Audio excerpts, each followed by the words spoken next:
আমাৰ ইয়াতে পানী যেতিয়া হওঁতে মিছনটো হওঁতে তাতে আৰু এইটো 1 বছৰৰ পৰা বন্ধ হৈ আছে। আমাৰ পানী খোৱাৰ অসুবিধা, গা ধোৱা, পানী খোৱা বিশেষকৈ আমি যেতিয়া খৰালি দিনত নদীৰ পানী খাওঁ আৰু এতিয়া বাৰিষা দিনত নদী চব ভৰি গৈছেগৈ আৰু কুঁৱা খাল চব শুকাই গৈছেগৈ আৰু আমাৰ পানী বহুত অসুবিধা। তাতে আমি SO SDOক আমি ফোন কৰোঁ, কিন্তু আমাৰ ফোন ৰিচিভ নকৰে।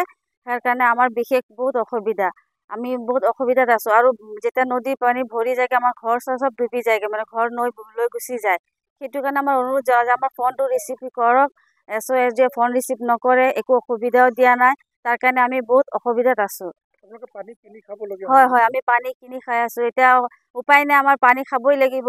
এতিয়া আমি অকণমান যি ৰুজি ৰুটি আমি কামাওঁ, তাৰ পৰা আমি পানী কিনো, চাউল কিনি খাওঁ। চাউলো আমাৰ এতিয়া কিনিব লগা হৈ আছে যে বাৰিষাত, মানে সম্পূৰ্ণ বস্তু আমাৰ কিনি খাব লগাই হৈ আছে। কিমান বছৰ ধৰি পৰি আছে এইটো 1 বছৰ হ'ব, 1 বছৰ পাৰে হ'ব পৰি আছে। ইয়াত একো সুবিধাই দিয়া নাই। আপোনালোকে যিহেতু দেখিবই পাইছে ইয়াতে, আৰু নদী ভৰি গ'লে এইখিনিও চব লৈ গুচি যাব। সেইটো কাৰণে আমি ফোন লগাওঁ, কিন্তু ফোন আমাৰ ৰিচিভ নকৰে। এইটোৱে আমাৰ অনুৰোধ আছে যে আমাক কিবা এটা সুবিধা আপোনালোকে যেনেকাই নহওক কৰি দিব লাগে। আমাৰ বিশেষ ল'ৰা ছোৱালী দেখিছে আপোনালোকে, ইয়াতে বহুত অসুবিধাত আছে। পানীৰ কাৰণে বেছি অসুবিধা, আমাৰ পানীটো ব্যৱস্থাটো লাগে। আৰু আমাৰ অনুৰোধ আছে যে SO আৰু SDO যে ফোন নুঠায়, তাৰ কাৰণে আমি ৰিকুৱেষ্ট কৰিছোঁ যে ফোনটো উঠাই আমাক কিবা সুবিধা দিয়ে। এই আমাৰ অনুৰোধ চৰকাৰৰ পৰা।